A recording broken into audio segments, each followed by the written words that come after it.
All right, for the sake of time, I will go ahead and get us started. Welcome everyone. My name is Jill Nagy Reynolds. I am with the SBA Columbus District Office. And the hopefully you have joined us on some of the other Ohio Business Matchmaker webinar trainings that we've had since the beginning of March. But if this is your first one, welcome. And just to give you a little bit of history of our collaboration for the Ohio Business Matchmaker, it is a partnership between the Ohio Department of Development and the SBA. And we've been working together on this for over 17 years. And we are down to the wire for 2026. The 2026 Ohio Business Matchmaker is actually next week. I can't believe it. So it'll be on the 22nd and 23rd of April. We really hope that all of you will join us at the event and come up and say hi to us, especially if you've seen us on some of these webinar trainings throughout the last couple months. Um, this the two trainings that we conducted today or are conducting are my favorites out of the panels, the series that we do because we invite some of our small businesses to give their perspective on some of the programs that we teach on. So this morning we did a training and panel discussion on joint venture agreements, and this afternoon we are talking about mentor protege agreements. So we're going to talk about the DoD Mentor Protégé Program as well as the SBA Mentor Protégé Program. So my colleague Deja Johnson is going to talk about the DoD or DOW Mentor Protégé Program first, followed by Shonda Harris, who is going to talk about the SBA Mentor Protégé Program, and then we will have the panel. And keep in mind, we would love to hear questions that you might have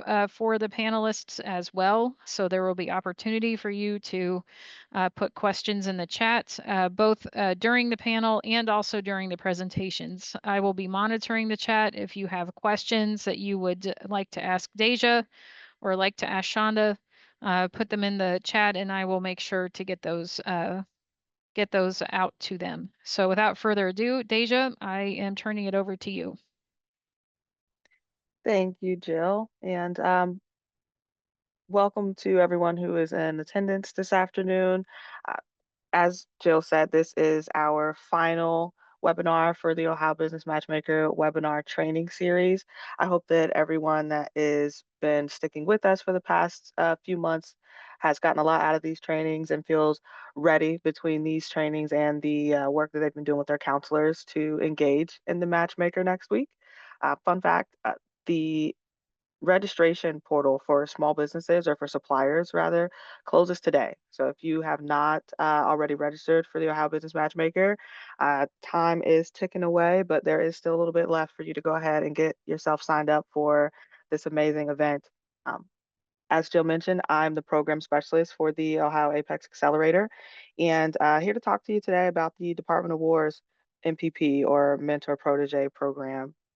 If you have any questions, please don't hesitate to throw them in the Q&A function down at the bottom of your screen. I would be more than happy to help out. With that, we'll go ahead and get started. So there are 5 federal agencies that have SBA approved mentor protege programs. And those, as you see here, are NASA, the Department of Energy, Department of Homeland Security, the Department of Transportation, as well. And then the Federal Aviation Administration. Uh, the Department of War will also have their own mentor protege program, which naturally is what I want to talk to you about a little bit today. I'll start by giving you a little bit of context on the DOW or DOD's mentor protege program.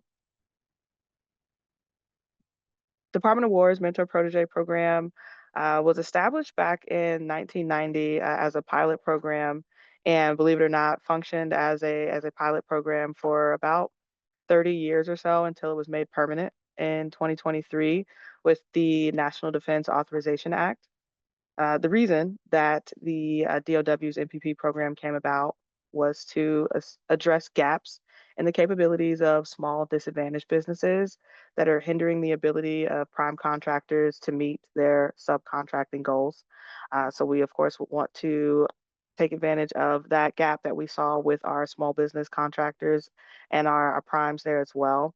I want to, when I send out this slide deck at the end, make sure you all have access to learn more about the Mentor Protege program. So I'll get this link shared out to you as well. Some of the primary goals of the Mentor Protege program include increasing, again, the participation of small disadvantaged businesses to our supplier industrial base. We want to make sure that those businesses have an opportunity to um, provide their goods and services, their products to our government as well, and to support the warfighter. We also have a goal in mind to increase the capabilities of small businesses to perform successfully on those contracts, not just have access to them, but actually be able to execute. Another goal of the DOW's Mentor Protege program is to facilitate the relationships for and even still to strengthen those relationships for these suppliers and overall to increase and strengthen the defense industrial supply base. The idea here is to ensure that everyone who is able to play in the defense industrial base essentially has access to it, and even still through that increased engagement, we are able to continue improving upon and enhancing the DIB or the Defense Industrial Base, that supply chain there as well. Uh, in terms of eligibility, there are a few factors here. To be eligible for the Department of War's Mentor Protege program, you should at least be currently performing under one active contract with an approved subcontracting plan. And of course, that has to be pursuant to FAR 19702. You have to have Department of War contracts, at least $25 million worth in the previous year. And naturally, you should be in good standing or eligible for federal contracts. People who are eligible for the DOW's Mentor Protege program are prime contractors or graduates of the 8A program. There are some additional eligibility requirements, but I wanted to highlight the big ones for you here today. And again, I'll be able to share out this slide deck that has some additional eligibility information here. So that is for the mentors that are engaged in the program. Now, as far as proteges, uh, to participate as a protege in DOW's MPP, the small business must have less than half the size standard corresponding to their NAICS code. So whatever the size standard is there, you should be at least 50% of that, or sorry, you should have be less than 50% of that. You can't be owned or managed by people that have stock options or securities in the mentor firm. So to avoid a conflict of interest there, the protege can't have any money that's directly or indirectly tied to the mentor itself. Um, and in addition to those two things, the proteges must be a small business owned and controlled by socially and economically disadvantaged individuals. The business entity must be owned or could be owned and controlled by an Indian tribe. Business entity could also be owned by a Native Hawaiian organization or another qualified organization that employs severely disabled individuals. So those are like the three big buckets that you would want to make sure that your company falls into if you are looking to be eligible for DOW's MPP program.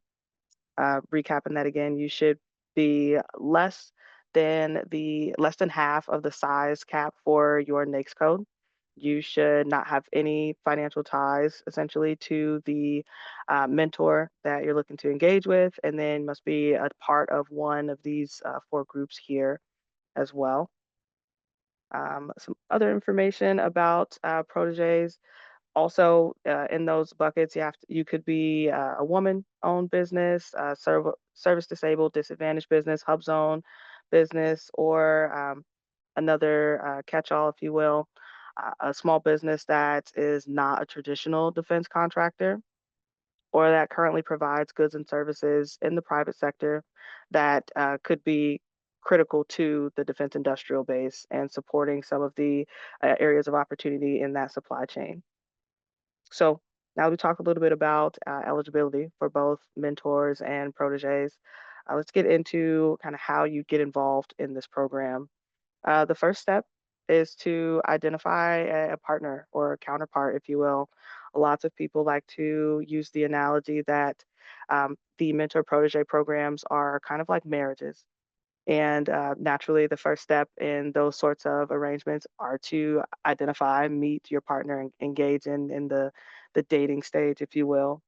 Mentors and proteges are responsible for finding their own partners throughout this program prior to engaging in MPP. The Office of Small Business Program or OSBP, um, they cannot participate in identifying those partners for you. You're strongly, again, encouraged to explore existing business relationships, identify people that you already have some history with, right? You don't necessarily reach out to dating strangers. You kind of build or marrying a stranger. You want to have someone that you have some history with. So that's the first step in engaging in MPP is identifying who you'd want to engage with and taking the time to develop that relationship. Once you have identified your partner, you're going to determine the type of agreement. There's a few different ways to kind of go about that. First, there's a direct reimburse agreement, which typically involves the mentor receiving reimbursement for the assistance that they provide to the protege. And then the second type would be a credit agreement. Credit agreements are typically involving the mentor receiving multiple of credit toward their small disadvantaged business subcontracting goal based on the cost of the services that they provide to a protege. So rather than, of course, directly being funded, they can engage in that sort of agreement. Once you've decided which of these two routes you want to go, there is a bit of an assessment essentially that would take place, identifying what the needs of that protege are. Setting up milestones. It would also be your next step here. How are you guys going to go about engaging in this uh, direct reimbursement or credit relationship? When you set up these goals, you would, of course, want to make sure it aligns with what this protege is trying to do. The idea is, of course, to build them up and support them in that regard. Um, as you're completing that, you're gonna also go ahead and submit an agreement proposal.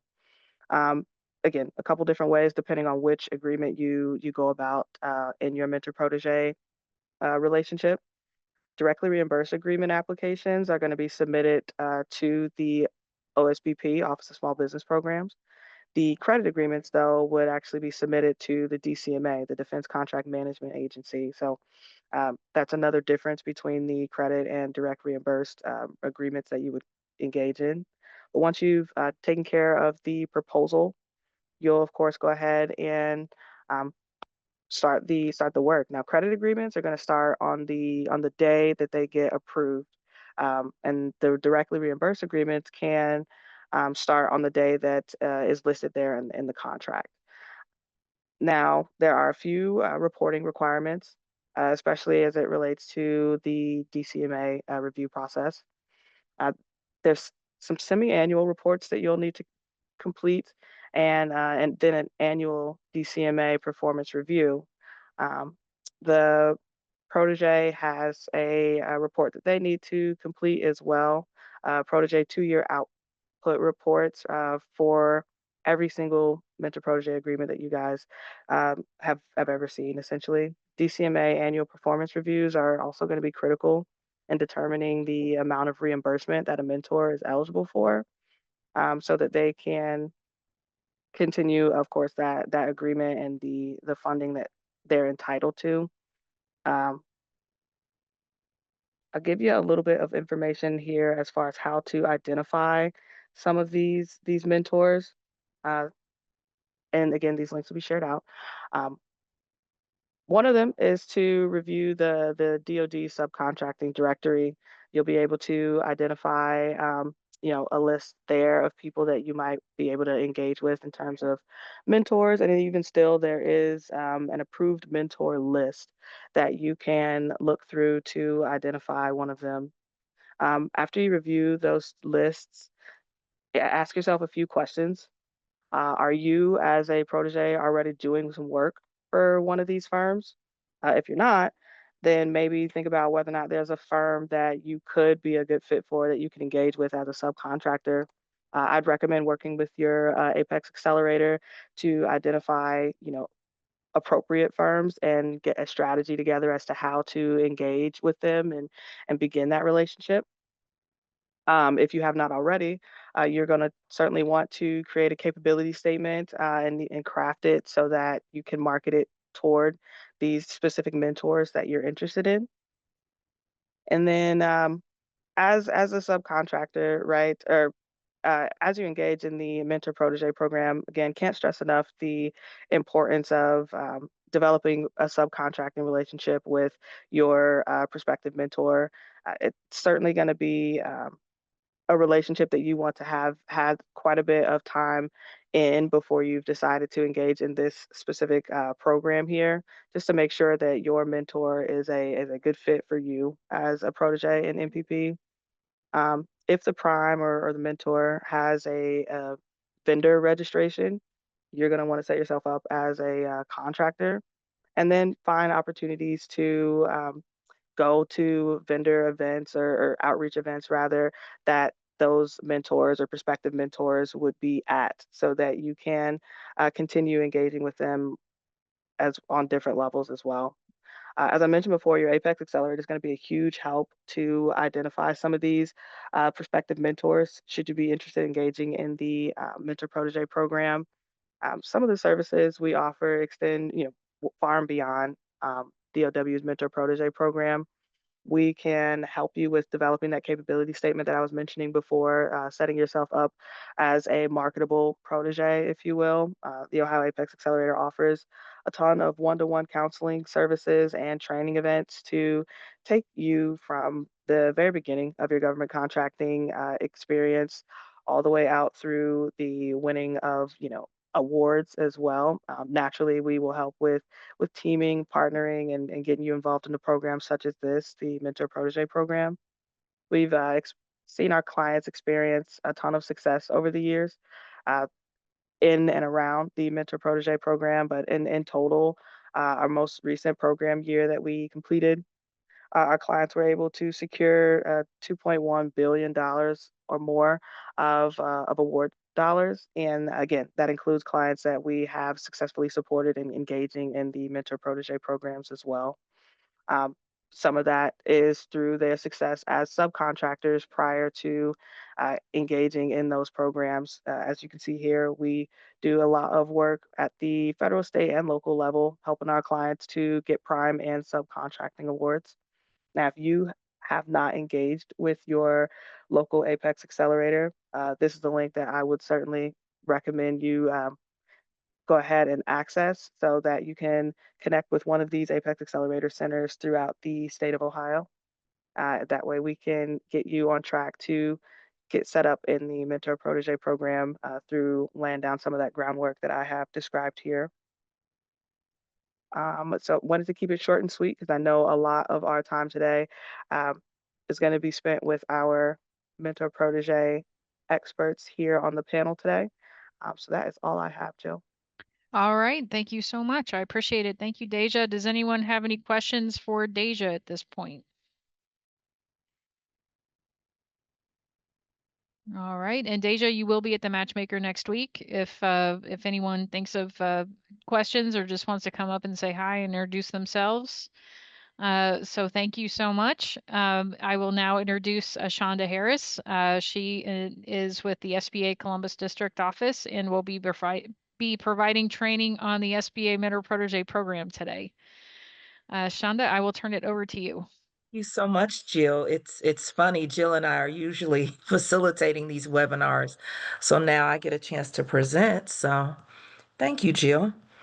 And so good to see everyone. And let me put this in and let me go back.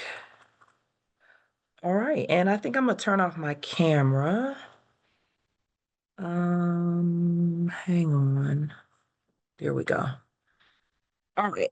Good afternoon, everyone. Again, my name is Shonda Harris, and Let's see if I can get to the next. There we go. And as Jill said, I'm Jill's counterpart, the other BOS here in the Columbus District Office of the SBA. So grateful to be able to present today. So I just did a real quick overview because I know we had two presentations and we really do want to get to the panel discussion. So for the sake of time, I'm just going to try to keep it real quick. But for the sake of just a general, what is a mentor-protege relationship? And again, this presentation is geared for mentor-protege relationship as it relates to the SBA mentor-protege program. And you can find the definition in 13 CFR 125.9. But the program, in essence, is really designed to help really enhance the capabilities of a protege firm. And so it does require that an approved mentor provide business development assistance. And we'll go over that in the next slide, what that looks like, to help that protege firm to improve their ability to successfully compete on federal contracts in the federal market. So that is really important that approved mentor is going to provide that business development assistance so that they can ultimately be successful to bid on those federal contracts. In the next slide, I am going to kind of outline the 6 kind of areas. I'm not going to go over it here, but we'll have that on the next slide. Those 6 areas that protege could get assistance from their mentor. And essentially, mentors, again, are required to provide that assistance so that the protege can perform on those contracts that may be set aside for a specific socioeconomic category. And ultimately, it is so that the proteges can gain or be more fully developed in their capabilities, their core competencies. So that really is important, the essence of the Mentor Protégé Program. Okay, these phones nowadays. So that is important to remember that it's all about really enhancing the protege's capabilities. All right, the program benefits. So proteges can get that valuable business development experience from their mentor in kind of 6 key areas. The first is management and technical assistance if it relates to accounting, marketing, strategic planning, financial assistance, and that can be in the form of loans, bonding, equity investment, contracting assistance. We do see this a lot, and especially if a lot of times a protege doesn't have any federal past performance, any federal experience. So they're seeking for a mentor that has that in-depth contracting assistance to help navigate bidding on a contract, preparing a proposal, anything as it relates to the federal procurement process, getting insight to that. In addition, international trade education. Process. Sorry about that, these phones.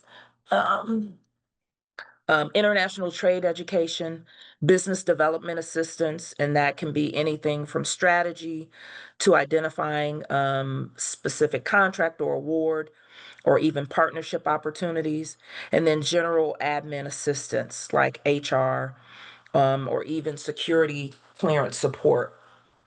So these are the 6 kind of key areas, and these areas actually will be spelled out in the actual joint venture agreement. So the protege and the mentor actually will come together and there's an actual agreement. The template is on the SBA's website, and in that agreement, both parties, the protege will spell out, these are the areas that I'm seeking assistance from my mentor. So it will actually be spelled out in the agreement. Now, another benefit to the Mentor Protege program, and essentially one of the reasons why proteges do want to look for a mentor is ultimately they can form a joint venture. And that joint venture is actually what is the vehicle that will allow that mentor and that protege to go after a contract and pursue and bid on a contract. So we'll talk about joint ventures a little bit toward the end of the presentation. All right, so program qualifications. What are the qualifications for a protege and what are the qualifications for a mentor? Mentors. Hang on for a second. It's amazing how our phones can pick up. There we go. All right, so the program qualifications for a protege. The protege does have to be small, and of course, that is based on the SBA size standards, and it is based on your industry. So if you're primarily in services, it's going to be based on the size standard for that particular industry, and it's going to be based on your gross receipts, whether or not you're small. If you're in an industry such as manufacturing, it's going to be based on the number of employees, whether or not your company is going to be small.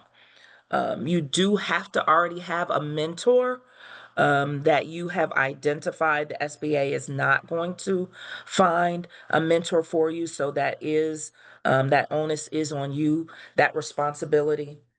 You do have to be a for-profit business. You can't be a nonprofit. And then you can't have more than 2 mentors in the lifetime of you having that business. So you only have really 2 opportunities to be in a mentor protege relationship as a protege. It's not the same as mentors. Mentors can have more, but the proteges can only have 2 opportunities. So I do encourage businesses to really be strategic and really take some time to kind of plan out if you are looking for a mentor, and take some time to do it because you only have 2 opportunities to do that. The qualifications for a mentor, you do have to be a for-profit business, and you do have to, as I mentioned, there is going to be an actual joint mentor protege agreement.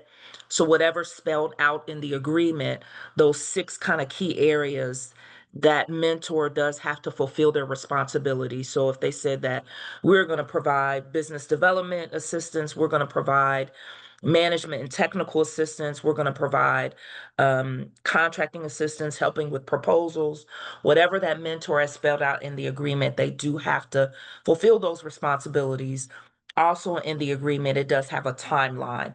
The mentor agrees to provide those specific areas of assistance, and then there's a timeline. If it's every 2 weeks, every other week, but it is spelled out, and they do have to hold that up.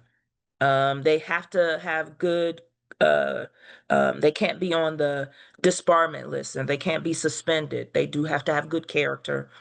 And unlike the proteges, mentors can have more than 1 protege at a time.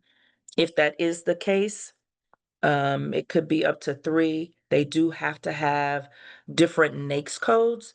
So if they're in a mentor protege relationship with firm A, it has to be on one specific NAICS code. If they're in another mentor protege relationship with firm B, it has to be a different NAICS code. And so that there is no conflict of interest as it relates to those mentor protege relationships going after a contract. All right. Some additional information as far as qualifications for the protege. I think I already mentioned this. I did already mention this. So essentially, the protege, if you are looking for an additional mentor, if you decide that, okay, you do find 1 mentor and you do decide that you want to get another mentor, again, you do have to have a different NAICS code. So if you're in a mentor protege relationship and you have a NAICS code for IT 541511, or I'll use the example, I did have a firm that was a property and environmental management company. So they had a mentor protege relationship with their first mentor that was in the same industry, property and environmental management. They did well in that mentor protege relationship, but then as their company started to grow, they started to look at some general construction contracts. And so they sought after a mentor in the construction industry, and they were able to get an approved mentor protege agreement with a construction firm, a general contractor. It was a large company, but it was two different industries. One was the um, property and environmental management, and then the second next code was for construction. So you are able to do it, but again, I just recommend that you be strategic in that, and that you're able to, it's something that's going to benefit the business so that you can grow and expand. All right, applying to, this is a lot of text. And so I just want to bring out 2 points on this slide. And then the next slide is kind of more of a visual of the same thing. But again, the SBA is not going to partner you with a potential mentor. It is the responsibility of the protege. Also, our district office, Jill and I work in a district office, and as BOSs, it's not our responsibility also to help you find a potential mentor. So you do want to go to events like the matchmaking event, go to different outreach and networking events to look for companies that could be a potential match for you. And then also, I think the other thing I wanted to bring out on this is that you do have to, once you do find that particular mentor, you do actually have to go through the SBA's website, certified.sba.gov, to actually get that mentor protege agreement approved.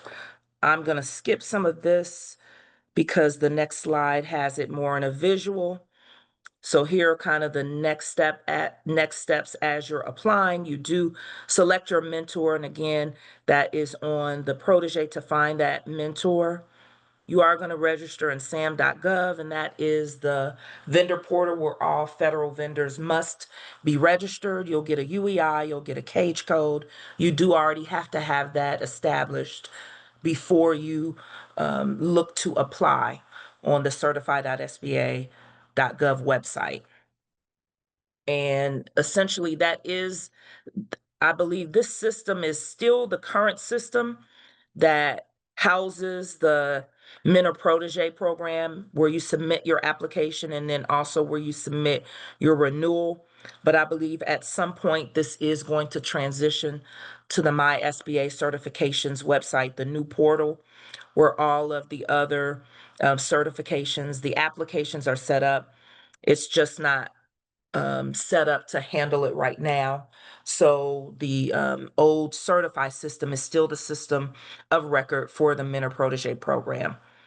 So once you go to the certified.sba.gov, one of the first things that you have to do for the application process is that both businesses, the protege and the mentor, do have to complete an online tutorial. I believe it's really simple, but once you go through it and you complete it, you do get a certificate, but you do have to get that completed.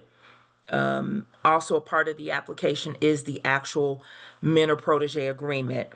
On the website, there is a template for that, so you can actually download the template. And again, in the template, it is going to spell out what are the responsibilities of the mentor, what are the responsibilities of the protege, and again, that mentor, what type of business development assistance are the mentors going to be providing for the protege. It's spelled out in the actual agreement, but the template is on the website. I do want to stress, you do want to make sure that you read the instructions so that you can provide all of the documents that are going to be required. Typically, your business taxes, they're going to ask for those taxes. I believe there's some other forms that you're going to have to complete. But again, you do want to make sure that you read everything so that when you submit your final complete package, you do want to make sure that you have everything once you do hit submit. And if you see on that fourth step, it says allow 105 days. The first 15 days is for screening. And during that screening process, They do have analysts to ensure that you have all of your documents. Typically, if all of your documents are not there, that's going to stop the process. And then there's a going back and forth asking for additional information, clarifying if there's something that you omitted, they are going to ask for that. So it is going to kind of stop the clock from you getting to the 90 days for them to actually review all of your documents. So just kind of keep that in mind. You do want to submit kind of a clean application, and that's with all of your documents at one time. You do want to make sure that you always are checking your inbox, your spam. If they do have a question or if they do need additional information, they will email it to you, and they do give you a timeline for you to submit your response. So you do want to make sure that once you do submit everything, that you're constantly checking to make sure that you don't miss anything and that you're responding in an appropriate manner. All right, some next steps. We're almost finished here. Kind of the duration. Once you do submit your packet, it goes through the screening process, it goes through the approval process. Once it does get approved, your Mentor Protégé agreement, that agreement may last up to 6 years from the date of approval. So that agreement is going to be 6 years. And then during that 6-year time period, both the mentor and the protege can stay in that relationship for that 6-year duration. Or if one party decides that they do want to get out of the agreement, they can get out of that agreement. I believe each year there is a form that you do have to go in and fill out to state that you do want to continue with the next phase of the, I believe after each year, you will get an email, the protege and the mentor, and it'll ask you to attest that you still do want to remain in the relationship. If for some reason I don't have it on here, but if for some reason you do get in an agreement, and we do know that sometimes things can go south, they can go left, or for some reason you may have thought that this particular mentor was the right mentor for you, but it just wasn't a good fit for either party. I believe in the first 6 months after you set up the relationship, after it's been approved, you can get it annulled and that sometimes does happen. So in the first 6 months of that It's relationship, 18 months. Yeah, you're 18 close. months, Yeah, thank you. 18 months, no problem. Thank you, Jill. And I need to update that and put that on here. So 18 months you do have, which is actually a longer time period. And sometimes we know things, it may not be a negative thing. Maybe it's just, some things didn't work out for whatever reason. Again, that's both with the mentor and the protege. You can get it annulled. And if you do get it annulled, one of the beautiful things is that it doesn't count against. Remember, as I said, the protege only has 2 times that they can be in a mentor-protege relationship. If you are in an agreement and you do get it annulled, that is not going to count against you. So that is a beautiful thing to have. All right, and I did mention that. I'm going to keep going. So this is the annual evaluations. So you do have to, in order to maintain that relationship, um, uh, again, that mentor protege, that program is set up and certified. So you do get an email for you to do that annual evaluation, and you do have to submit that in a timely fashion. I believe once you get an email, they give you like so many days that you can respond, but you do want to make sure that you do that so that mentor protege agreement stays intact and it stays valid. Um, and if you did want to make some amendments or some additions to that mentor protege relationship, you can do that. And if you, on the website, if you email MPP evaluations, the team at headquarters can help walk you through that amendment process. I do believe it's also on the SBA website. All right, let me keep going. And once the mentor protege agreement has been approved, you will get a letter, a welcome letter, to say that you have been approved. It will have information about you and your approved mentor. And then that mentor protege relationship will be put on the active list of all of the MPA agreements that the SBA has at that time. And so you can look at that.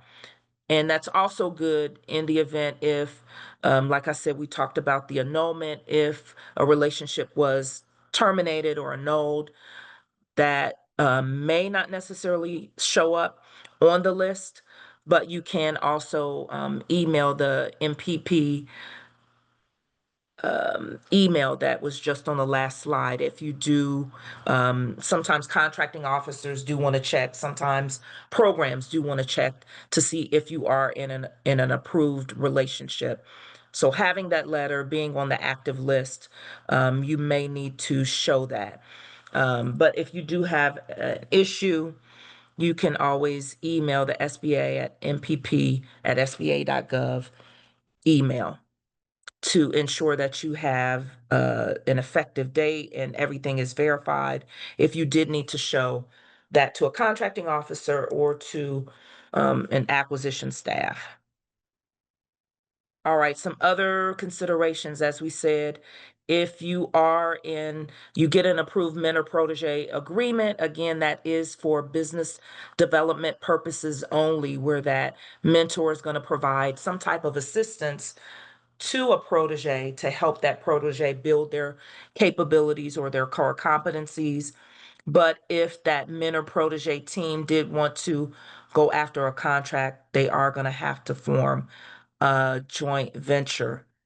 Um, I am going to go to the next slide for that. Again, that joint venture is the vehicle that that mentor protege relationship will use to go after contracts. I know sometimes that has been a little confusing. Again, the mentor protege relationship is just for business development purposes. And then the actual forming a joint venture agreement, which is a separate agreement. We just did a webinar on that. And if you are entering in a joint venture relationship, it is kind of like a marriage, as Deja had mentioned, of two firms coming together. And when you form that joint venture, it does have its own name, it does have its own UEI, its own bank account. But the beauty of that joint venture relationship is that it takes on the past performance of both joint venture parties. So a lot of times that mentor has that past performance, and then that joint venture can take on that past performance of that mentor, and you can use that as you're pursuing contracts. I already mentioned about the SBA doesn't find your mentors, and that information we've already covered. All right, joint ventures. So again, I believe I've already mentioned this. As it relates to joint ventures, the SBA does not approve joint ventures. The only joint ventures that the SBA does approve is for 8A firms, and it's for 8A sole source contracts only. So if an 8A firm is looking to go after a competitive contract, then that 8A firm does not have to get that joint venture approved by the district office. It's only for sole source contracts only. So if you are looking to form a joint venture, you're not in the 8A program, you can do that. And just make sure you have your documentation in order if a contracting officer needed to see that. Now, if a protege is looking to, if their mentor is a large business or what the regulations consider or say other than small, if the protege is looking, or if they're in a mentor protege relationship with a large business, that mentor protege relationship does have to be approved before they can enter into a joint venture relationship. That mentor protege relationship with that protege that's small And then the mentor that's large, that mentor protege relationship is going to protect that small protege from what's called affiliation. So that mentor protege agreement does have to be approved first before they can look at entering in a joint venture relationship. And again, the joint venture relationship is good for 2 years. I'm not going to really go into a lot of that because we already had uh, a presentation on that, but that 2 years, uh, they can go after as many contracts that they want to during that 2 year relationship. And the actual 2 years, the clock for that will start the first time that they win their first award. And I will say that in that relationship, the joint venture relationship between, if the mentor and protege form a joint venture relationship, the protege must perform at least 40% of the work, and then the mentor must perform up to at least 60% as it relates to the performance of that joint venture in the work that they're doing. All right, other mentor protege programs, Deja already mentioned that. These are the 6 federal programs outside of the SBA, so the Department of Defense, now it's been labeled as the Department of War, NASA, Department of Homeland Security, Federal Aviation Administration, U.S. Department of Transportation, and the U.S. Department of Energy all have their own mentor protege programs. And so SBA does not have oversight over these other programs, just the SBA's program is the one that they oversee. And I believe this is last. As Jill and I typically always do with these, we do want to make sure that if you are looking to enter into a mentor protege relationship before you get started, you do want to look to see and just kind of ask yourself, has your business done any business in the federal government arena in the past?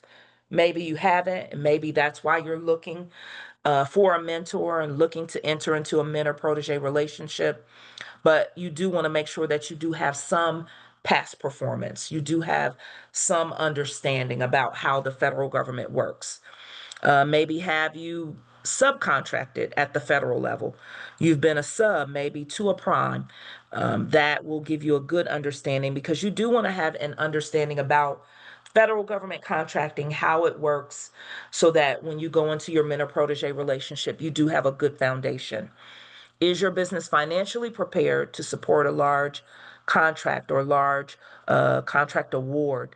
That is important that you not only are building up your capabilities and your core competencies, but also expanding financially and building up your financial resources, or you have access to a line of credit. That is going to be important so that as you are stepping into the federal market and pursuing larger contract vehicles, you do want to make sure that you are financially prepared. Can your business obtain federal facility clearance or secrets clearance? Sometimes those are additional resources that can help you go after those larger contracts. And that may be something, especially maybe in the IT industry, that you want to look at, a factor that can help you. And that may make you more attractive if you're looking for a mentor, or if you're looking to enter a joint venture. Has your business met with Apex Accelerator? It's a great resource to help you navigate federal government contracting, navigating, looking for a mentor. Has your business identified potential teaming partners? And the numbers got off with that. And I believe that is it for me. And like I said, I am going to stop. If we do have questions, Jill, I'm sure you probably answered them. I mean, I just think it must have been a riveting topic that everyone got their answers right away. So And I have all of not that seen is any leading, any questions coming through the all chat. right, all of that is leading up to the wonderful where we have the textbook explanations of here's what you need to do, here's what you don't need to do, here's where you need to apply. And then once everything gets approved, now we have small businesses that can share their experiences. So I'm going to turn it over to Jill, and always looking forward to the panel discussions. We learn so much from our small businesses. Thank you. Thank you so much, Shonda. I appreciate it. And Shonda will be at the Matchmaker next week. So if you have been excited to meet her in person, she will be there. Just come over. We'll have a resource table. But we float around throughout the day. So without further ado, I'm excited to get started on our Mentor Protege panel, especially when you see like the technical eligibility requirements uh, uh, for getting a mentor protege agreement established. So what I would like to do is if our panelists, I'd like to introduce them and then if they could just give like their business name and if you're in a current mentor protege agreement or have been in a mentor protege agreement. And then we have questions that we have provided to our panelists, but if those of you that are attending the webinar, if you have questions, you are also able to ask them. So Raul, I am going to start with you. If you wouldn't mind just introducing yourself and your company.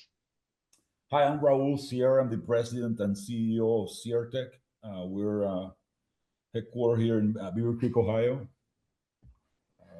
We have been a protege in 2 relationships, and we're currently a mentor to another small business. So you've been both a mentor and a protege, or a protege and a mentor, I should say. Correct. Okay. So, All right. so we've started doing this using the program back in 2017, I believe. So there towards the end, we were running, or we were protege in 2 different business areas concurrently to 2 mentors. So 2017, that's actually 9 years. That's a long time. Yeah. So that's a lot of experience. Yeah, and then we started as a mentor about 3 years ago. So we still have about 3 years to go in that relationship, hopefully. Okay, very good. Thank you. You're welcome. All right, Al Wolford. And it's okay if you turn your cameras on. I don't mind. And it's okay if you leave them off too. There she is. All right. Good afternoon, everyone. My name is Al Walford. I'm the founder and president of CDO Technologies, and we have been engaged with the Mentor Protege and Joint Venture Program through Small Business Office for, I would say, over 15 to 18 years. So we've been around the program over the years. We've had 7 relationship mentor protege agreements and relationships in place, and they've been beneficial. I think in pretty much all the cases, all of the firms have been successful, and some of them have outgrown us. So we're a systems integrator. We're in the technology space. The company was founded in 1995. And we operate both in the federal market and the non-federal market. Very good. And I know I can't actually, I can tell that your camera's on, but I can't see you. And I don't know if that's what you were going for or not. Well, that's fine. I thought. Al, is that what you were going for? Yeah, No, I like, thought I turned it on, but maybe it's It's well, looking at something else. okay. yeah, there he is. Okay. There it Hello. is. All right. Thank you so much. Teresa? Hi, I'm Teresa McElroy, and I work for a company called Macalogic. It is, I think, 14 years old now, I think, if I do my math right. We have been a protege in the SBA program to our mentor, Quantec, and then we're out of that program, although we have a joint venture that has survived, so I can talk to joint ventures because I've had a couple with them, with Quantec, and we actually went into the program, and then it became the all small mentor protege program. Then it became the mentor, like it, Oh, you're I giving think the it went, history lesson. Okay, yes. Lord in heaven, it was like it went from one thing to the other to the other. But the bottom line is, so we're not in that program anymore, although our joint ventures both survive. And then I'm currently a participant as a protege in the DoD or the DOW, I guess, mentor protege program as a protege. So Okay, very good. Very good. And as you were mentioning, the Mentor Protege program used to be just for 8A firms. So it we was were the there as an 8A Mentor 8A. Protege. Yep. Yes. And then I think it was in 2017 or 2018, it became the All Small Mentor Protege program. So there was the All Small Mentor Protege and 8A that were still separated from each other. Yeah. So then I think it was an NDAA, a National Defense Authorization Act said, okay, SBA, get your stuff together, make it one program. I think as of 2018, it's been just the SBA Mentor Protege program. So that means to everyone that it's open to all socioeconomic categories. It's open to small business, 8A, Hub Zone, woman-owned small business, and service disabled veteran-owned. Okay, and Al Powell, would you like to introduce yourself?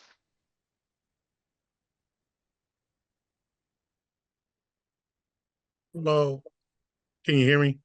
I can, and I can see you. Okay. Hi, thanks for everybody to being here. My name is Albert Powell with CPM Enterprise. We're currently under two mentors. We started out back in 2014, 15, just with the idea of eventually getting into the 8A program, and finally got in around 217, 218. We're coming up on our final year will be up in September. But it's a family business, and we're on two sides. We have work in the construction area, and we have work in the IT sector part, environmental. So it's been very good for us. It is tough when you have two mentors and two businesses that's doing well. At the same time, you have to give up something. And my marriage wasn't going to be one of them, but my I had to give up my love for coaching uh, a couple years ago because it just wasn't enough time in the day. And you definitely want to dedicate yourself and be focused on everything you do in these programs to be successful. Thank you. And I see Dave Mhm. Chandler has joined. Dave, would you introduce yourself, please? Yes. First of all, let me just thank you for inviting me. I'm Dave Chandler. I'm a Chief Growth Officer for Comtech Computer Technologies, Inc., and I'm happy to be here on this panel. And I would like to say that Al Powell's company, CPM Enterprises, is the protege to Dave Chandler, which is with Comtech Computer Technologies. So the two of you are your two companies are currently in a mentor protege agreement together. That's great. I've already seen the question come through, and I think the most pressing one that everyone usually has with these panels is how did you find each other? How as a protege did you find a mentor? And so what types of conversations did you have with each other, and how did this end up being successful? Well, that's like three questions. We're just going to start with one.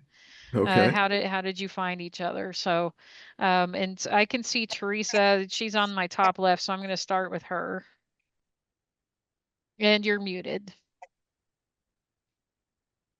So I was trying to like not make noise over Al and Dave. Oh, that's okay. So in the case of my SBA mentor protege relationship, I actually had a pre-existing relationship through other teaming arrangements. I had worked both as a sub and as a prime to the company that ended up being my mentor. And so we already kind of knew each other and how we were performing. They knew how we paid our bills. I knew how they paid their bills. Like we knew. So, if using that dating and marriage analogy, we already knew what the deal was going to be. We had kind of moved in together, if you will, before we decided to go into the SBA program, which is why I believe our joint ventures have been really successful.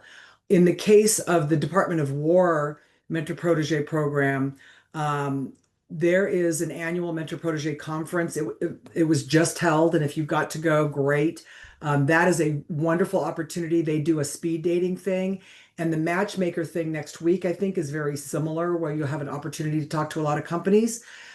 Frankly, what I did was I wrote a list of what I was looking for in a mentor, what I specifically wanted, because under the DOW, we can't form a joint venture. So they're not looking for my socioeconomic status to help them bid, right? They're looking to do, it's a different thing. And so I made a list and then I just interviewed companies. I had the opportunity to meet companies. I walked in, I knew what I was looking for. I knew what I brought. I knew what my past performance was. And I was lucky in that I found a company that had complementary what they were looking for in a protege matched what I was looking for as far as like, they're all Army, we were all Air Force, we wanted to cross-pollinate, that sort of thing. So yeah, so I've gone both the I already knew him route and the I went and met him route. But I will tell you that before I signed any agreements on the DOW one, I did spend about 3 months um, casting a net and talking to anybody who knew anything about them, and then also researching online to make sure that they were the kind of partner that I would want to work with, and they've been great. So Okay. Very good. Yes, it sounds like very strategic. You had to do a lot of planning in advance, a lot of communicating with different companies to see where the alliance was. So very good. Thank you.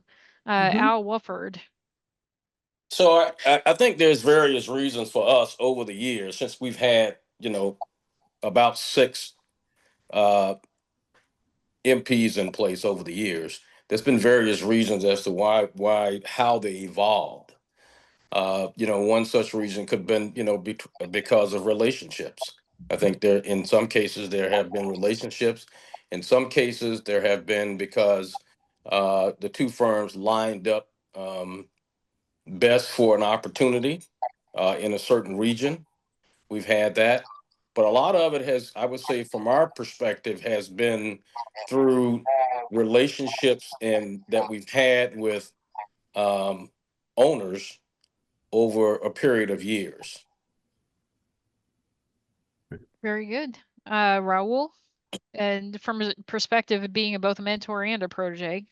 Yeah, just like Al said, relationships. Yeah, been lucky enough to live here in Dayton for a long time and work for other companies and get out there and network. Work for CDO for a long time. And I was gone, gosh, for almost 10 years when we set up our Mentor Protege and joint venture together. Same thing with Peerless, which was the other joint venture or Mentor Protege agreement that we had. I've known Michael, gosh, 15 years before I got my company set up and started talking not only to Michael but also to other folks within Peerless, one of their VPs I used to work with 20 years ago. And then same thing with BISI and Bruce Moyer, been doing business and being friends for a long time. So some of us are fortunate that we live in an area where there's a lot of other DoD, DOW contractors, and you get to network. You don't have to go too far to make friends and hopefully partners. Very good. Thank you. Mhm. All right, Al Powell. With me, it was from the standpoint of just relationships with people, and actually with the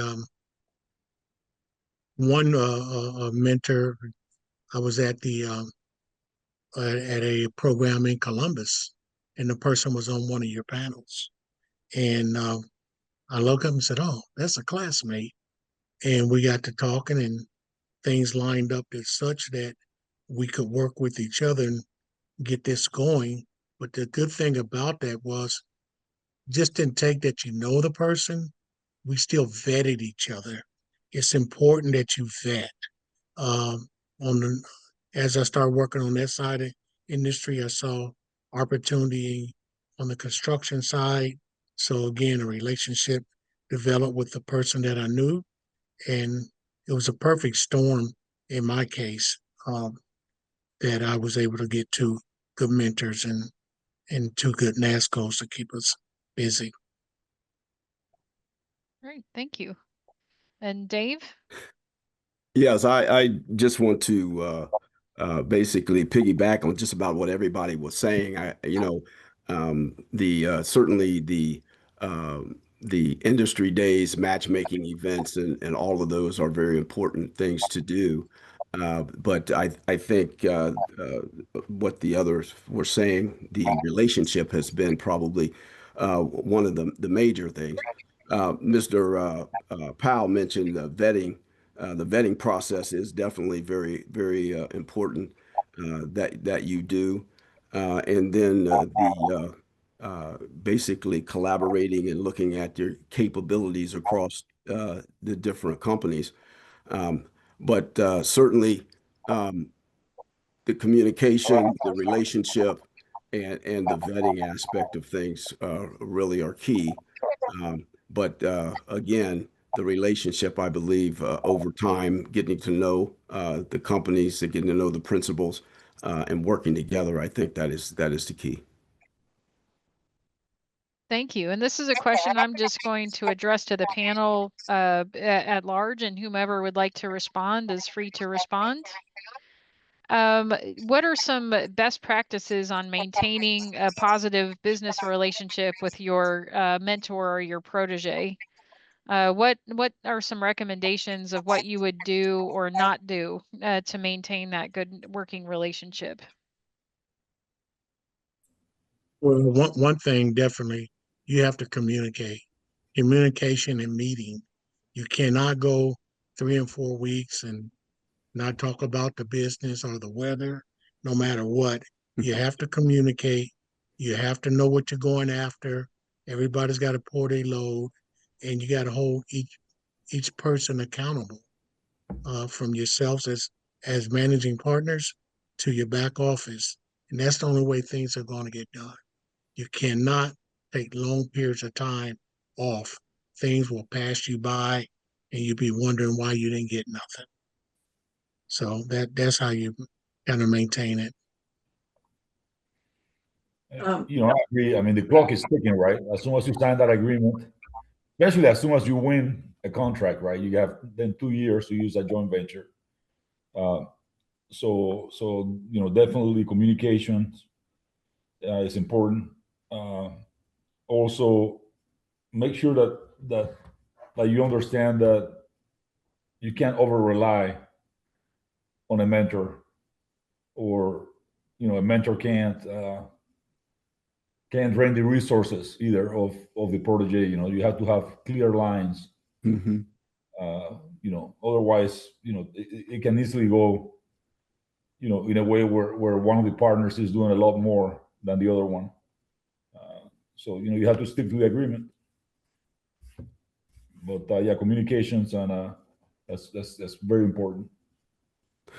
I found a little something that, I mean, obviously communication, I think we all know that that's really key. Yeah. One of the things that I've done in both of my relationships was so I'm the owner of my company, and I'm the CEO of my company. I established a relationship with the owner CEO of the two companies that I was mentored with. And so we would have team meetings with the business developers or with the HR people or the accounting people or whoever was helping us as a protege with various things. And I allowed those meetings to go on, but I maintained a separate channel that was just me and my mentor. And I continue to do that with my DOW mentor, where approximately every 2 to 4 weeks, we had a side conversation that was just the two of us, so that because we did have some areas where there was, one company is saying one thing and one company is saying the other thing, or to Raul's point, gee, we're doing a lot and you're not doing as much, kind of conversations happened. We were able to be that next level of escalation and management. And I think that that's a best practice that helps out. And we're really small companies. So the fact that we even needed to have that escalation, I just think it would help so that you do have a place where there's an arbitration. And then the other thing was with my partner that I have the joint venture with, he and I had an agreement that my personal expertise was around proposals and the technical parts of the work that we were doing.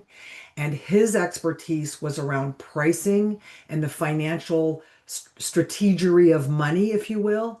So we and jokingly said it, but it was fundamentally how we ended up doing like the tiebreaker, right? Because you're 1-on-1 tie breaking.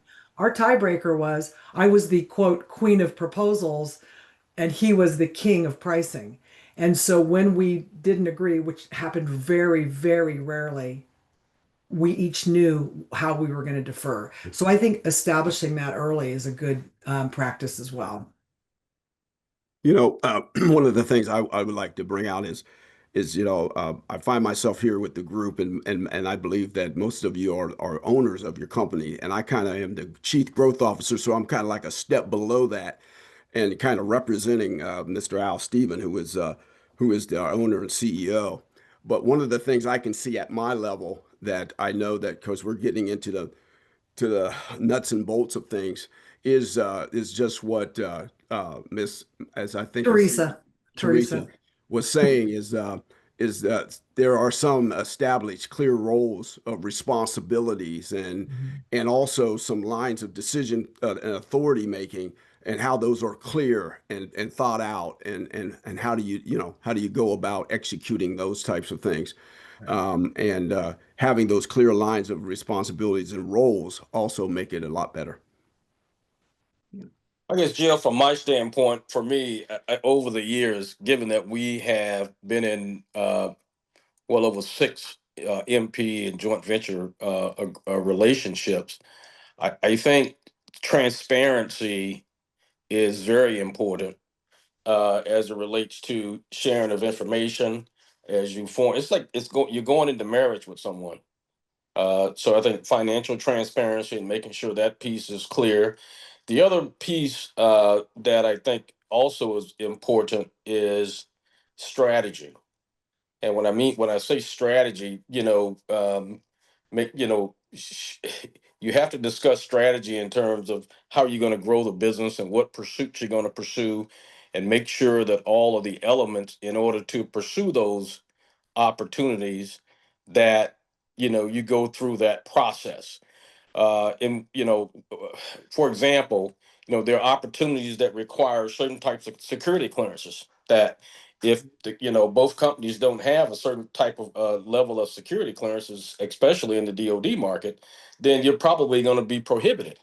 So I think strategy is very important as it relates to, from a business development standpoint, that you are deliberate about that. So those are the two things that I think are important. I've heard several panelists talk about the timing. So I heard Raul say it. I heard Al say it. Like the clock starts ticking. So I think that just for our panel, our attendees to know, like once a mentor protege agreement is in place and approved by SBA, then the mentor and protege can form a joint venture agreement to bid on contracts together. So from a timing standpoint, when that mentor protege agreement is in place and the joint venture is in place, the clock starts ticking on the joint venture as soon as there's a first contract award. And what I've heard over time is the one thing I want to talk about also is managing expectations. So like who within like the mentor protege dynamic, like I'm sure the expectation has to be managed that, okay, protege, you'll be searching for opportunities on these days and we'll meet to talk about that and figure out if this is something we can bid on or not. Those are kind of the mechanics within it, but how do you decide who is going to be doing the capture management piece, or who's going to be doing the more business development piece of this relationship, so that you make the most out of that time? I know that wasn't in the write-up for questions, but I thought that would be a good one. Yeah, my suggestion, that's just me, right? If you're gonna get into a relationship, it it'd be nice if you have a target before you get in. At least one target. Target in terms of how many proposals to submit, or how many one specific opportunity that you've been tracking, something that perhaps the mentor used to do as an 8A or small business and they no longer can. If you have a target, there's a lot more motivation, to work. And then continue to do some research and continue to go after other opportunities. So like the Oasis Plus on-ramp would be a great target for one of these proteges right now that's looking for a mentor. There might be mentors that would love to be in a joint venture with you to go after one of the Oasis Plus on-ramps, right, Raul? That's what you're talking about, that kind of target. Either that or any work that somebody may have. I mean, that in the case, in my experience, right? Otherwise, I mean, it's just like coming into the 8A program. A lot of people just apply to the 8A program and they have never done any kind of work with the government, for instance. And again, the clock starts ticking right away, right? And we've seen it many times, Jill. Companies that come and go, and they get nothing out of the 8A program. Just because they didn't invest enough time prior to getting in there. So you have to have, if you have a target, I think it's a lot more enticing for so when Teresa, when you're talking about Oasis Plus, for those of us that are new to this, that's like an IDIQ contract. So the Oasis Plus just gives you like the license to fish, right? License to hunt, yeah. So within like the mentor protege dynamic, say the joint venture, the resulting mentor protege joint venture is on Oasis Plus, or it's just figuring out, because all of the task orders come through eBuy, so somebody's got to be monitoring that. And that's right. The reason why I'm like foot stomping this is that I hear often from proteges, oh, my mentor just didn't follow up with me, and I was like, well, what have you been doing? What are you doing? Are you doing the capture management part of this? Because all of it is equally important, I think. Oh yeah, if you're on an IDIQ and you're not checking eBuy literally every single day, then you're not interested, right? You're not showing up on time for your meeting. You're just not interested. And as a protege, I think it's more incumbent upon you to be trying to find opportunities necessarily than it is for your mentor. I mean, that the last thing I think any mentor, I've never been a mentor, but you guys that have been, the last thing you want is a protege walking up going, "What you got for me today?" Right? It's like you got to bring value, and as the mentor is already, quite frankly, they already are providing value because they're the ones that understand how to do a teaming agreement and how to do a financial statement or something, because that's what mentors help you do, right? So I think as a protege, if you're doing nothing else except monitoring IDIQ sites and GovWin and Deja said it earlier, as a protege, you darn well, Skip, you should be in there talking to your Apex Accelerator. If you're not talking to them at least once a month, and I talk to mine 2 or 3 times a month at minimum, they'll be sending you opportunities. You should be calling through those.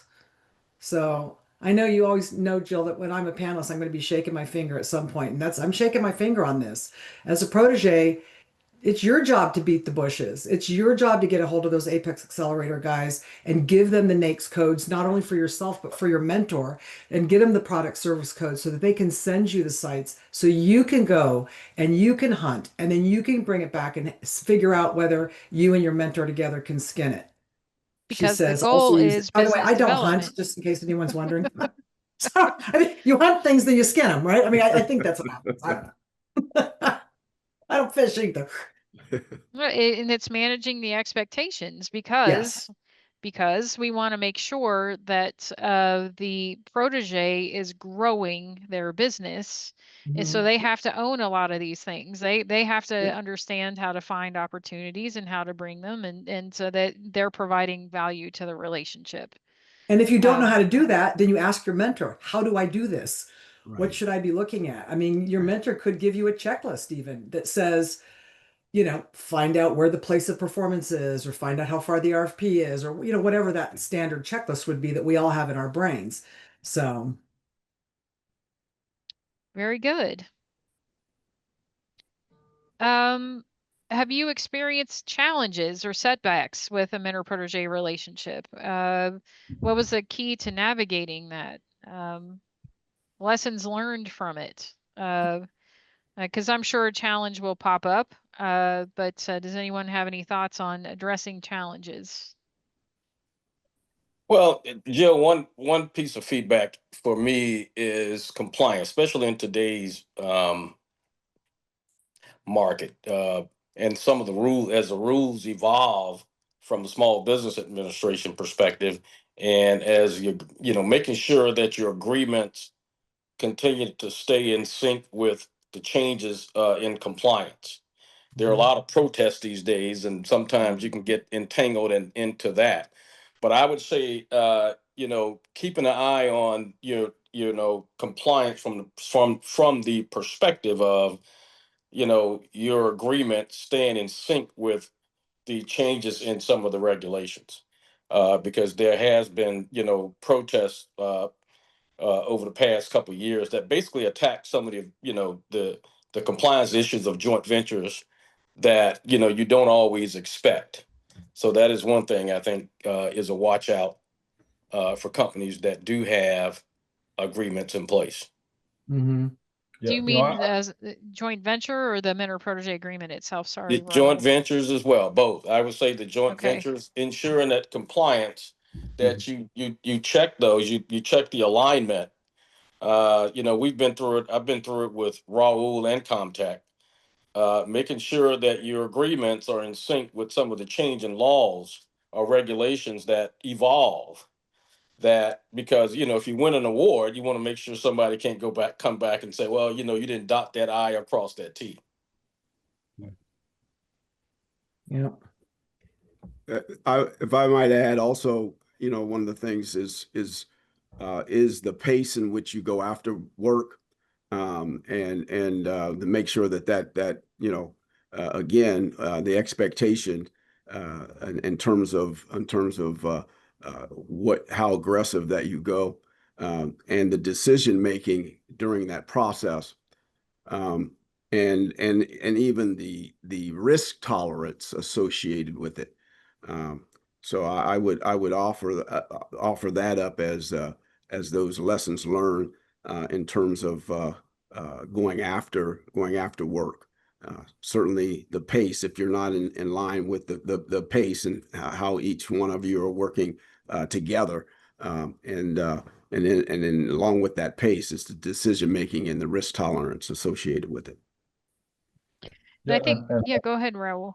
I'm sorry to just add to what Al was saying in terms of the JV agreement. You guys don't review them anymore. You don't have to approve them anymore, but the COs will look at them. You still have to include them in a lot of the proposals, and they will look at them for compliance. And that's where the disconnect can be sometimes. I remember back when we first got started, I used to send, every time we bid on something, I used to have to send you a copy of the proposal and the JV agreement and, And the addendums, yes, yeah. Everything, right? So, Yep. now we keep track of it over here.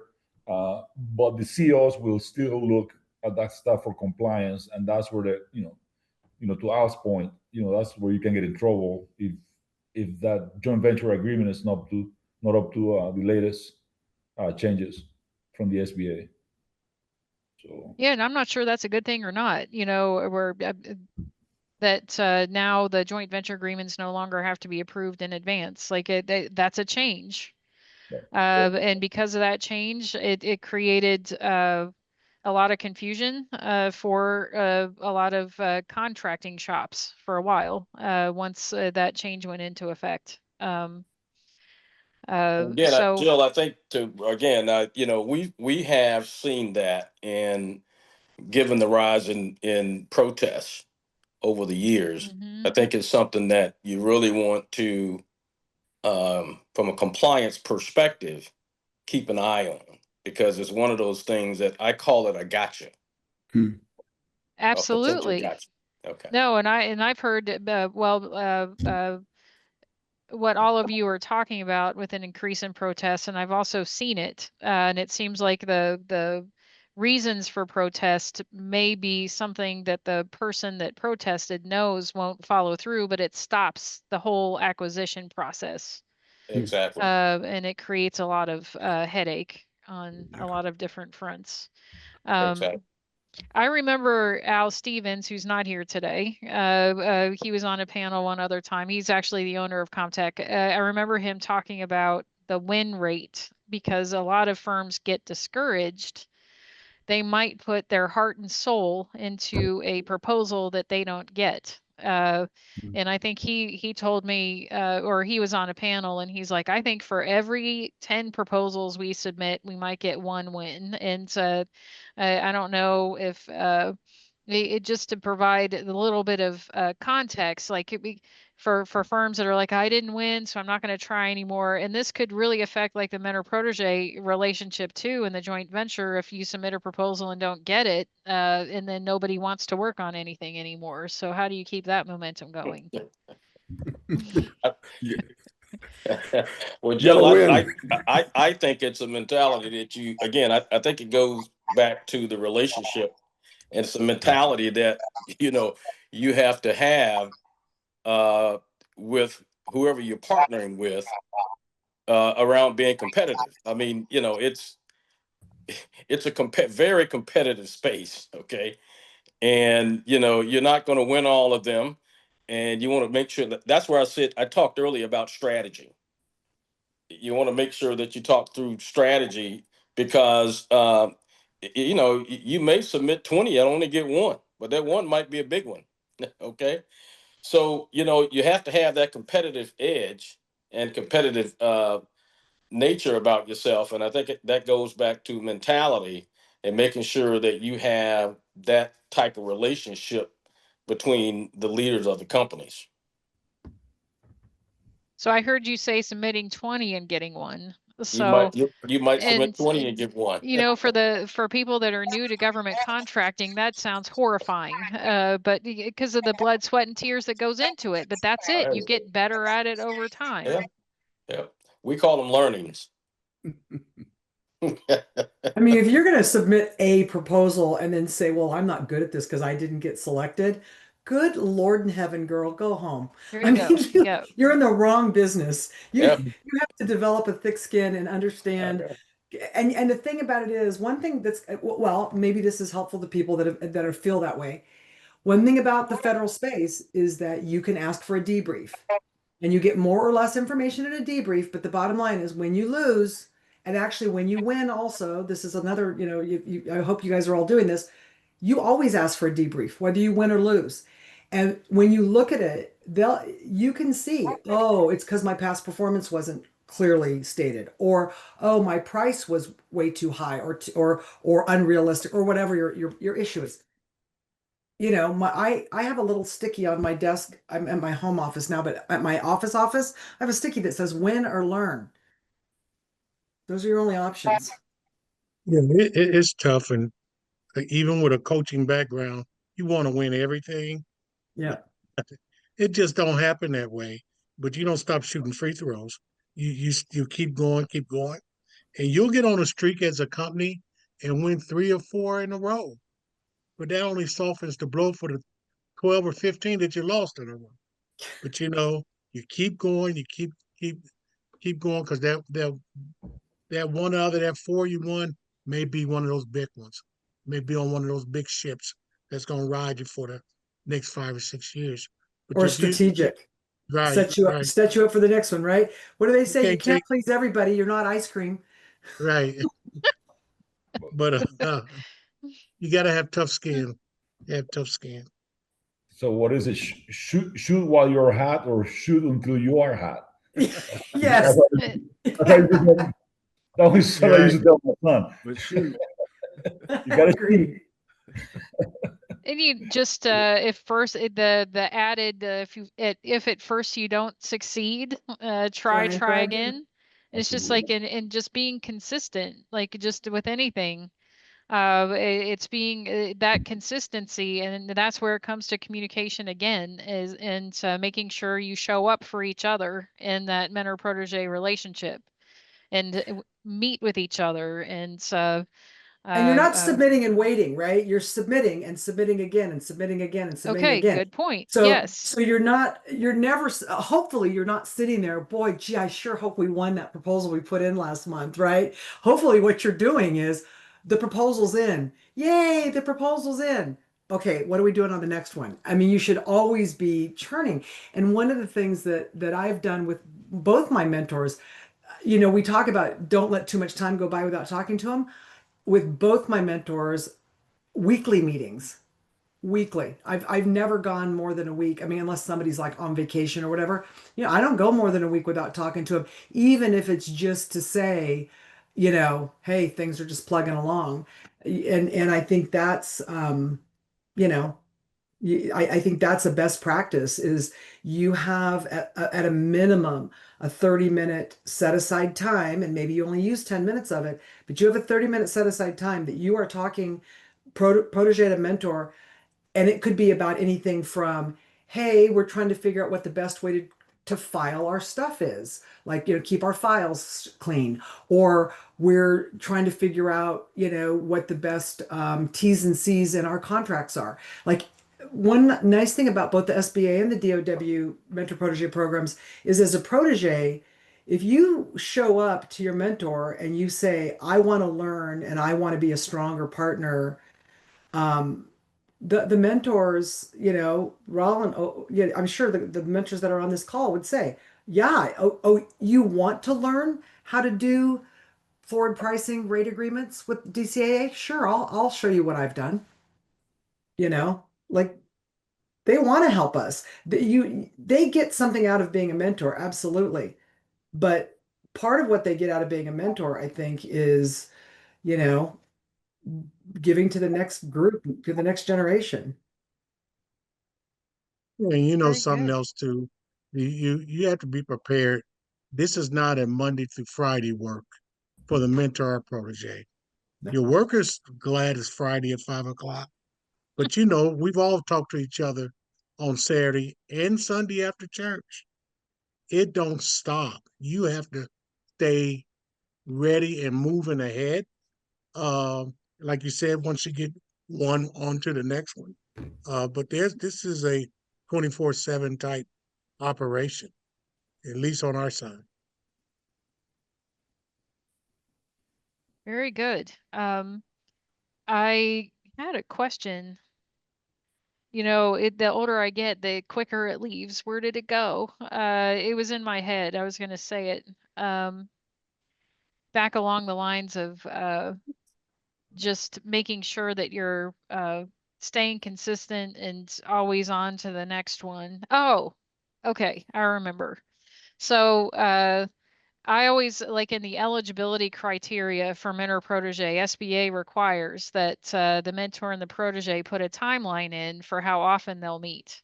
So, and we give examples of weekly, monthly, quarterly, biannually. So, based on Teresa, what you're saying, it's just no. If you're meeting quarterly, then it's probably not going to be Then you a don't have a very good relationship. relationship, right? Yeah, I mean, I think our agreement said something like monthly, but we quickly said, well, that's nonsense. So we met weekly. Our agreement said monthly. We met weekly. I think that's the right thing to do. If you're only meeting quarterly, then you're not in a relationship. You just aren't. And the clock is ticking, like Yeah. Raul had said. As soon as you have the joint venture agreement started, the clock is ticking. Well, even the mentor protege has a Mhm. finite period of time, so Right. you got to make sure that you. And have you come across like over Al Walford that's been in several relationships, or Raul, like where the initial contact you had kind of dropped off? Or what do you do in that case? Or if any of you have, like, because over the years, I did have a mentor protege where the mentor contact just disappeared. Yeah, I mean, people move on. Like in my first JV with Peerless, Julie Clark was my point of contact, even though I already knew, the ownership over there. But then she moved on, so I had already developed relationships within PRLS with other senior people, to continue to use the joint venture. So, I mean, you gotta have a backup plan even when it comes to that, right? Especially, I mean, some of these larger companies, you kind of need to learn their business too. It's not just, like somebody said earlier, what's in it for me. I mean, I mean, that's the only way you really fully take advantage of a relationship, especially either a mentor or protege. You need to learn the other company's business, their past performance, where they operate, what locations, all that kind of stuff. To actually bring opportunities to the table. But yeah, people do move on for all kinds of reasons, right? So you gotta stay on the top of it. Mm-hmm. Jill, I can't think. I think in our cases, except for one, I think the ownership leadership has been very aggressive about participating with pursuits. Good to hear. So I think that I mean, obviously, Raul and Comtech, we worked with both of them over the years, and both companies are very successful. And so I think that we've had one situation where there was sometimes the lack of achieving like security clearances can be an issue when a company can't get a clearance. So that kind of limits the pursuits as far as DoD is concerned. So sometimes that can take the air out of it, pursuits, because you can't pursue certain things. So I think again, those things have to be discussed from a strategy standpoint up front. So you develop a plan to deal with them. But again, I think in most cases that we've had, the ownership has been very aggressive, and we have companies have grown. I mean that simple. The companies have grown, and it helped us. We help them help ourselves, and their companies grow. And I think part of what makes this panel unique today is all of you are small businesses. I've seen, and you're in mentor protege agreements with each other. I've seen where the contact falls apart is with the large businesses, like I mean, really large. I see a lot of businesses when they're getting started in government contracting, they'll be like, oh, I would just, as an example, I would love to have Boeing as my mentor, or I'd love to have Raytheon as my mentor, or SAIC or one of the giants. And then in that case, they're a little bit more removed from the relationship as opposed to partnering with another small business where you're involved with the owner or the someone that's in the chief, like the chief staffing team. Because we get a lot of questions, should I partner? Who should I partner with? And I think this it leads me to my next question of for mentors, how would you recommend a new business approach you? Kind of what is a thing that they should do or shouldn't do? And same thing for the mentors, like approaching a protege. Like what would make a good protege to you, or what would make a good mentor for you, do you think? Well, you have to have a mutual interest. I think it goes back to something earlier that Raul brought up. I mean, are there targets out there that you're looking at that, for instance, a mentor cannot go get, can't pursue it? Those at the brass tacks level, that's where a lot of it is. Not all of it, but a lot of it is. There are opportunities out there that certain companies can't pursue it. I mean, we are a small business, but in some NACIC codes, we're not, because of how the government That's the things. how they calculate small business. I mean, Mhm. so there are some things out there that we can't pursue as a small business because of history. And I think analyzing pursuits and say I could be a good partner with you on this particular pursuit because I can feel that you know I can feel that lane. It fits in our wheelhouse. Let's strengthen build a relationship and pursue something. So I think that from a small business perspective, assessing the opportunities. I think the Oasis, for instance, was brought up earlier. Something Mhm. like that. Is that a mutual interest that a company wants a small business or channel into that market space? That's how I see it. I think those are ways that you can establish and broker a relationship. So what I'm hearing you say is like if they bring an opportunity, like if they know of an opportunity that they could partner with you on. So it's more than them just saying, hey, or say, if the company is a woman-owned small business or a hub-zone small business, they should be bringing more to the table than just their certification when they're meeting with you.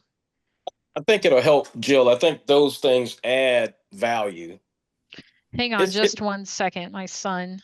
Go ahead, keep. So I think they add value in terms of establishing a relationship. So there are things that, in our case, we can't pursue because of, like I said, how the government calculates, your size. So we partner on those type of opportunities, or because of a certain status or certification that we don't have. So I think that, those are areas where, you can establish a relationship with someone that may not have something that you have.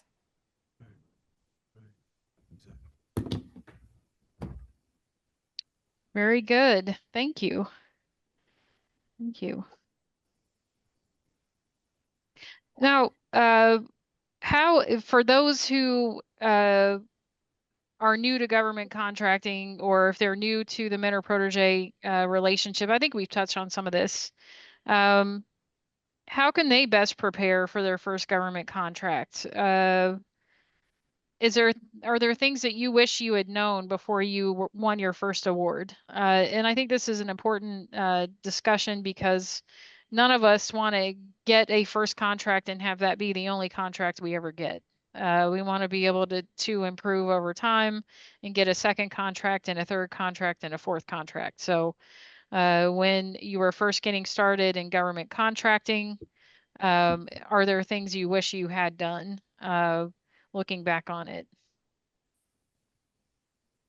I think that people should have their financial system set up to be DCA compliant as fully as possible. I mean, you have got to figure out how to allocate, like have your chart of accounts and how you're allocating all of your money out. I think that's a thing that you don't think about as a new business owner.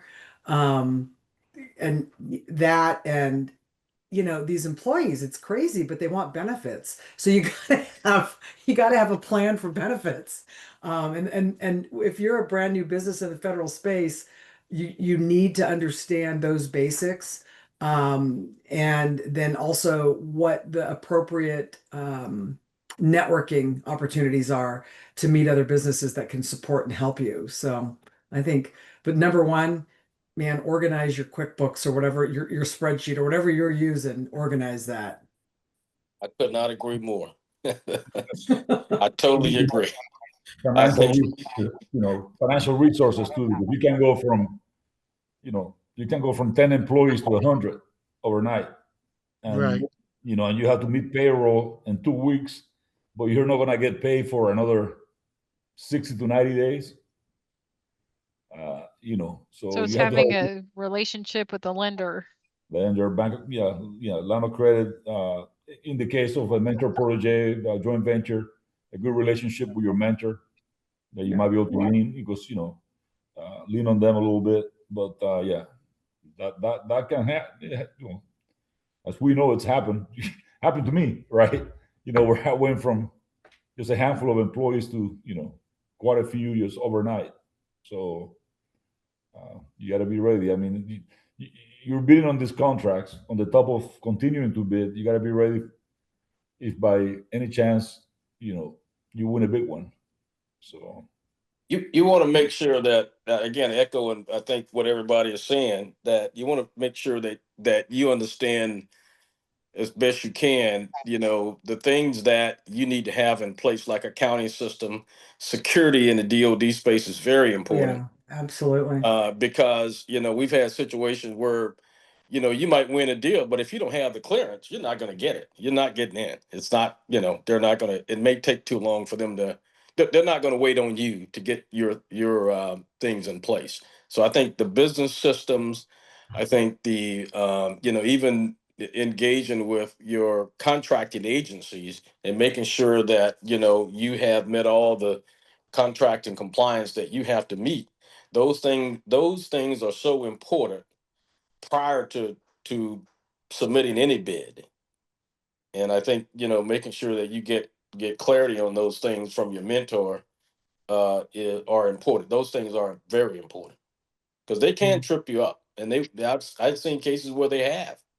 Well, let me ask you this, Al, because I know facility clearance and secret clearance, those are really big barriers to entry. So uh, could it be also like as with a mentor protege, if the mentor has the facility clearance, can the uh, protege be sponsored by the mentor to They get clearance they, on they can, but contracts? but Jill, that's also it's a double-edged sword. In some cases, even if you sponsor a protege to get a clearance, if the security agency does not think there's a need, they won't go through with it.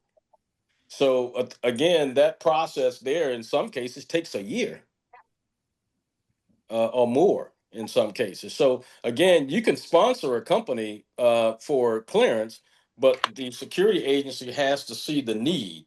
We had a situation like this where we still couldn't get someone through the process because they didn't see a need. So it wasn't, so if it's related to a particular solicitation, then there's the need, but then also it might Well, take a year. So then You so can it's kind of, how do you you, make the decision? Yeah. you can press, if it's a JV that you're using, technically, if one of the two companies has the clearance, the joint venture can inherit it. But then once you win, you're going to have to get the other company sponsored. And that's where the challenge takes place sometimes. I have to agree with that. The processes for these things are so long, and it's also opportunity or acquisition specific. Sometimes the customer will allow it. Sometimes in the evaluation criteria they will not. And but I think the advice is to look at those things and try to get ahead of that and to have those things put in place. Not only security clearances, but also some certifications now that they're requiring that you have before you can have a participate in an acquisition, especially some of the larger GWAC acquisitions. like CMMC. Right. Absolutely. Yeah, We've done a that's couple of, yes. Yeah, well, CMMC is for everything now. You know what I mean? For just Yeah. about any new acquisition now.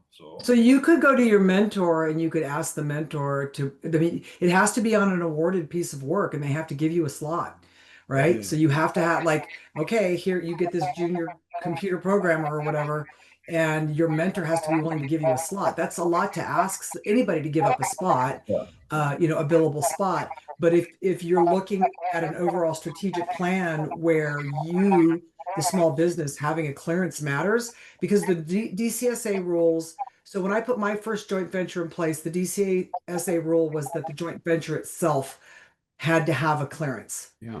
And so my Innovate Now joint venture has a clearance. However, they changed that rule. And then my second joint venture, which was done like 2 years later or whatever, Innovate Always, it doesn't have a clearance because both my mentor and I have the same clearance, which is top secret. Therefore, we're able to bid on top secret things. But so to Raul's point, if the mentor has the clearance, depending on the evaluation criteria, as Dave mentioned, if you have to have it at the time of the bid, you can go in there and say that the mentor has the clearance. But the problem is where and it becomes muddy. If you Right. don't both have it, Right. then your entity that is awarded, the legal entity, the guy who has privity of contract with the government Yeah. is the joint venture. And it relies on the members of the joint venture, whether that's 1 or 5 members of the joint venture. If you have like 3 and 2 of them have a clearance and 1 doesn't, that person would essentially be excluded Yep. from performance. But because there's a 40% requirement, again, you have to look at the life of the contract. Right. So it's a whole bunch of muddiness here. Mhm. But if you look at it strategically speaking and lay it out, you can certainly navigate that. Yeah, you have Shonda, to. are you waving at me or you have your hand up? Yeah, On my screen, she has a little hand. yeah, I you hope have to she's plan. You have to plan, and I think it's Yeah. very important to have those discussions early. You know, Right. we Yes. have had situations in the past where we provided a body to a mentor, I mean, to a protege, Yep. and because of the security office being so backed up, they never got to it. Mm. Wow. Yeah, Yeah. I'm just telling you that those are things you can't control, That's right. and they're Right. outside of your control. And you want to do the best you can in terms of closing those gaps and strategizing up front, Early. so you don't Yep. find yourself in that situation if that happens. Yeah. These are all like, I feel like I'm a fly on the wall for the inside of how this stuff runs. Like I could just sit and listen to this all day long, because we're all about like teaching 125.8 or 13 CFR 124. We're not Yeah. the boots on the ground that has to implement this stuff, which is why I think these are so important. We have 6 minutes left, so I am going to stay true to the time. Does anyone have any closing wisdom on what would make a good mentor if proteges were considering becoming mentors? I have some advice. Remember that you still have to run your company. These relationships and these JVs that can take a lot of time, but just like the protege has to run their company, the mentor does too. So it's not just and you can do it whichever way. I'm sure Teresa is a lot much more organized than I am. I just kind of play things by ear. But you need to know what time and what resources to devote to the relationship, and what you need to do also for your own company to continue to grow, on your own. Yeah. I agree with Mhm. Raul. You have to still be thinking about bids that are not associated with your mentor. Yeah. You have to be thinking about things that you're focused on, and the things that matter to your company. I don't think I think we've stressed it enough, but I'm going to foot stomp it. Early communication, early strategic planning, early what's the long range for this relationship going to be. You wouldn't marry somebody without knowing whether they wanted to have children or not, right? So you don't want to get married and then find out that your partner does not want to have children and all you ever wanted was a big family. So go strategically into this relationship saying, hey, I want to max out this, or I want to get that knowledge. I want to know how to do this. And as a protege, remember, at least my perspective is, as a protege, your mentor is helping you, and it's incumbent upon you to be leaning forward the whole time and give them value for their investment in you. And I agree 100%. You have to come to the table with a mentor, with something. None of us going this rich already. And you may not come out of it rich, but you got to bring something to the table. Bonding capability, good credit, a few dollars, a good back office. Bring something to the table for the mentor. Don't wear the mentor out. It says 60-40. I mean, you got to go in here 100%. Bring something to the table. Very good. All right. Do we have any questions from the audience? We are about to wrap up here. If you have any questions, just put them in the chat for me. Are any of you going to be at the Matchmaker next week? Any of you can? All right, Teresa. All right, and Al will be there. And Shonda Keep Harris on will be doing it. there. Awesome. She better be there. I'll be hugging on her neck. You'll be able to find me hugging on her neck. We don't have a uh, choice, do we, Jill? oh, it's going to be great. But Me, you, and Deja. But I really appreciate everyone's time today. I feel like I learn something every time I hear small businesses talk about their experiences. I think that is so important. And it's the networking. Because I know a lot of our attendees are probably thinking, okay, well, this sounds like a little bit a lot of work, because it is a lot of work, and the first steps is really getting out there, going to professional organization meetings if you can, to meet with each other, and you may have already partnered with a company that could be a good potential mentor or protege. So without further, I think I'll just go ahead and close it for today. But again, I appreciate everyone's time. And if you're coming to the Matchmaker next week, please come and say hi. Hey, at the end of the day, if you put the work in, you get to work with the greatest client in the world. So there you go. Roger that. That's I think true. so. And do some really important work. Roger Absolutely. that. Yep. Absolutely. Good stuff. All right. See you next week. All right. Very good. Thank Thank you. you. Thank All you. right. See you guys. Nice